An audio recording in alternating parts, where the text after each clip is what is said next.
Hello friends, Bihar में ज़मीन सर्वे का काम काफ़ी ज़ोर शोर से चल रहा है। 31 मार्च 2025 स्व घोषणा के लिए अंतिम तिथि निर्धारित की गई थी, लेकिन इस तिथि तक 50% भी बिहारियों ने अभी तक अपने ज़मीन के कागजात नहीं जमा किए थे। उसको देखते हुए बिहार सरकार ने अभी फ़िलहाल कुछ दिनों के लिए स्व घोषणा प्रपत्र 2-3 को जमा करने की अंतिम तिथि को बढ़ा दिया है। हालांकि अभी तक यह स्पष्ट नहीं है कि यह तिथि कब तक बढ़ाई गई है, लेकिन फ़िलहाल आप अपने नज़दीकी सर्वे ऑफिस में जाकर, सीओ के ऑफिस में जाकर अपने ज़मीन से संबंधित कागजात जमा कर सकते हैं, या फिर यदि आप बिहार से बाहर हैं तो आप ऑनलाइन माध्यम से भी स्व घोषणा प्रपत्र जमा कर सकते हैं। अब इसमें बहुत सारे कुछ कन्फ्यूज़न हैं इस ज़मीन सर्वे को लेकर।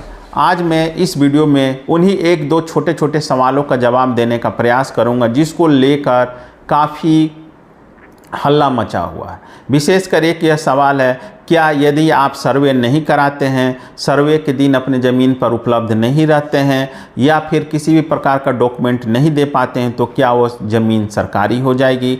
दूसरा है कि यदि आपके पास ज़मीन के पूरे कागजात नहीं हैं, तो उस हालत में आपको क्या करना है? दोस्तों, इन 2 महत्वपूर्ण सवालों का जवाब मैं आपको दूंगा।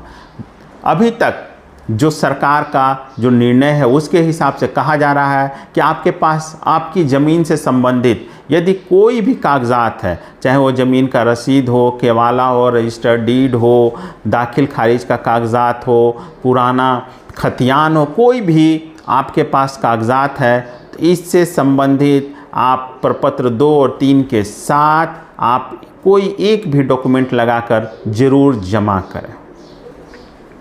साथ ही साथ इसमें यह भी है कि यदि कोई कागजात नहीं मिल पा रहा है, आपके पास उपलब्ध नहीं है, तो सरकार ने यह व्यवस्था की है कि सर्वे के अधिकारी जो हैं, जो भी सर्वे के अधिकारी हैं, वो संबंधित अंचल कार्यालय से उस ज़मीन के कागजात की मांग करेंगे।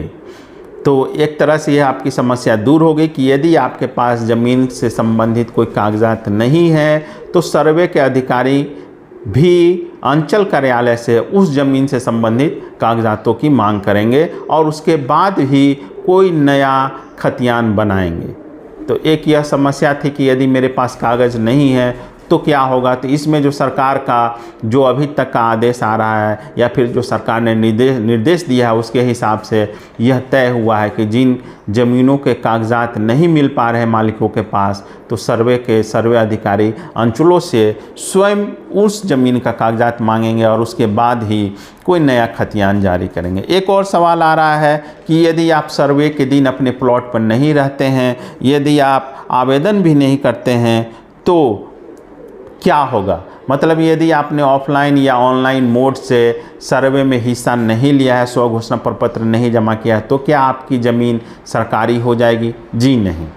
अभी जो सरकार का जो फ़िलहाल अभी तक का जो निर्णय है, इसके हिसाब से सरकार ने यह निर्णय लिया है कि यदि आप स्व घोषणा करने में विफल रहते हैं और नापी वाले दिन आप अपने ज़मीन पर उपलब्ध नहीं हैं, तो उस स्थिति में जिनके नाम से आप पुराना खतियान है, उनके नाम से ही नया खतियान जारी कर दिया जाएगा। नए वंशजों का नाम नहीं जोड़ा जाएगा। यदि आपका 100 साल पुराना खतियान है और आप सर्वे में स्व घोषणा प्रपत्र नहीं जमा कर रहे हैं, सर्वे में हिस्सा नहीं ले पा रहे हैं, आवेदन नहीं कर पा रहे हैं, तो इस स्थिति में पुराने खतियान के मालिकों के नाम से ही नया खतियान बना दिया जाएगा।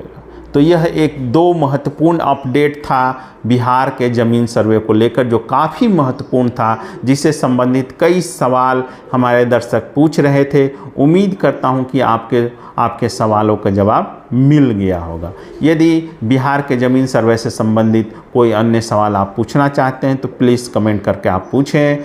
मैं अगले वीडियो में उन सभी सवालों का जवाब देने का प्रयास करूँगा। धन्यवाद दोस्तों।